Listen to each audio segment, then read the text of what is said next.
why don't you right now just go ahead and introduce yourself? Okay, thank you. I'm Yelena Lopez. I'm 16 years old. I live in Illinois. I have laminopathy, also known as Emery-Dreifuss muscular dystrophy, and scoliosis, and I've been a part of iCAN for about 4 years now. I'm Nathan Marone. I'm 17 years old. I live in Stevensville, Michigan, and I was diagnosed with ulcerative colitis when I was in sixth grade. And I've been a part of iCAN, well, a chapter of iCAN for almost 3 years now, but I've also been a part of the event planning committee of iCAN 1 year. Okay, Olivia, you want to go next? Yeah. My name's Olivia. I'm 16 years old. I'm from Pinckney, Michigan. I was diagnosed with type 1 diabetes when I was 3 years old, Hashimoto's thyroid disease when I was 4 years old, and within the past 4 years, I was diagnosed with chronic solar urticaria. And I've been a part of iCAN for 5 years now. Hi, my name is Ananya Ganesh. I'm 18 years old and I'm from Atlanta, Georgia. And I was diagnosed with adrenal insufficiency when I was born. And I've been a part of ICANN for the past 3 years. If you were going to interact with some clinicians and maybe they're interns, maybe they're new doctors, what would be something that you would really like them to know about you and how to interact with you? And Ananya, you're up on my screen, so you get to go first. Of course. I think the main thing would be just, if you're going to be my physician, really talk to me because I think that it's important that kids stay in the loop as well and don't just talk to my parents. I mean, as I've gotten older, I've definitely seen that shift that, well, now I feel more in charge of my care now. But definitely when I was younger, I mean, not when I was like 2 and I didn't know what was going on, but, when I was 10 and I'm in the room, but doctors would still talk to my parents and sometimes they'd keep me out of the loop. And I think the most important thing is the person that's going to be receiving the care, it's probably important if they know what's going on.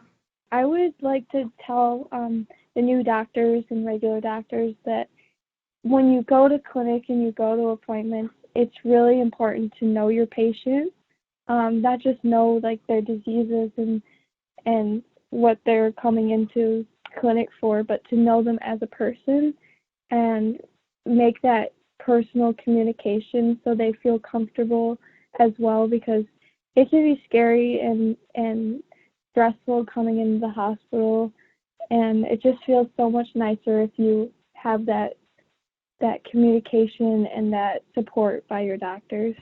I like to be thought, like especially from my doctor, is not like a number but a name.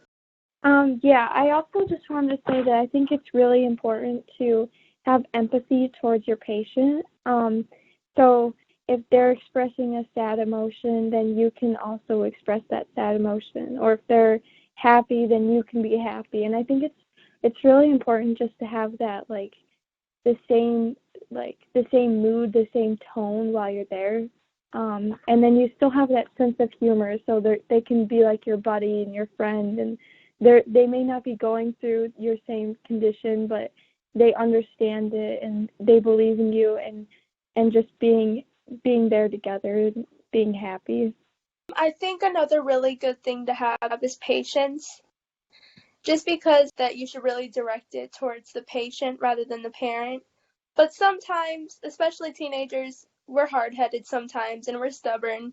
So we may not want to follow everything you say. It may take us time to adjust. But I think really having patience and kind of enforcing that this is needed for your health, like this is in the best outlook for you, not for me. So I really think that it's awesome to have patience with kids. Ananya? Yeah, really just kind of what Nathan was saying that, a lot of times I feel more comfortable with physicians when their first question is, "Oh, how's high school going?" or "What grade are you in?" and not, "Oh, what brings you in here today?" I think it kind of establishes that connection that we're here for you, let's help you rather than, as he was saying, that you're just another patient, another number, someone else to clear out of the waiting room. I think those connections are really what makes a good physician. Great. Okay, I do have one more question. So, what I want to know is Do you have a favorite healthcare worker? Can you name like a healthcare hero to you? It can be one of your doctors, it could be somebody you've seen on TV. Maybe they're not even in the medical field, but someone you think has really stood out to you, either in your lifetime or during this time of COVID. Ananya, why don't you go because you're on my screen? Of course. Well, for me, it would be the late Dr. Robert Schultz, and he was my endocrinologist since I was born, and he recently passed away due to cancer. But he was one of he was the best physician I've ever encountered. You know, I remember my parents telling me the story of kind of how they met. When I was diagnosed with adrenal insufficiency, it was actually over a weekend in the hospital, and you know, he came in when he wasn't supposed to work, and that's just really how he became my physician. But he was always there for me, and he was always asked, "Yo, how's school going? You keeping good grades?" And he was definitely the best physician. And I think, you know, after he passed away, that bridge to find somebody else has just been a little bit difficult, just kind of bouncing around. But definitely him. And he also pioneered a lot of work in diabetes in Georgia, which was amazing. Great. Okay. Yelena, how about you? Oh, this is a tough one for me. I love my whole team at Lurie's, but I think the person that's really made a huge impact in my life is my physical therapist, Miss Mary Ellen. She has made such an impact on my life. She really helped me make sure I got the best treatment and helped me stay on top of my physical therapy and my well-being. And I'm not good at prioritizing my health sometimes, but she really helped me put that into perspective. Great. Nathan, how about you? Yeah, I would say it's super hard for me to choose one person. But I would say my surgeon, Dr. Scott Strong, of Northwestern in Chicago, is probably, you know, one of the people that I think of first. My situation is a little different. I was diagnosed with ulcerative colitis, but then ended up having a total colectomy and lived with a ileostomy bag for a year. But then one of my surgeries ended up failing, so which is super rare. And so there's not really a course of treatment after that. So I went to him, and again, just like a super personal connection we made. And he's one of those guys where it's not the first thing he asks me is, "So, what brings you in here today?" But it's, you know, like, "Oh, hey, you know, how's high school? How are your grades? How's sports going?" That kind of stuff. So that just like adds to his awesomeness as a as a doctor and surgeon. But he was able to figure out kind of like a course of treatment that we could try. And so now I am back with my ileostomy, which is completely fine with me. And I feel great because of him. So I just got to give him a huge shout out and thank you for making me feel 10 times better than I was. That's great. Olivia?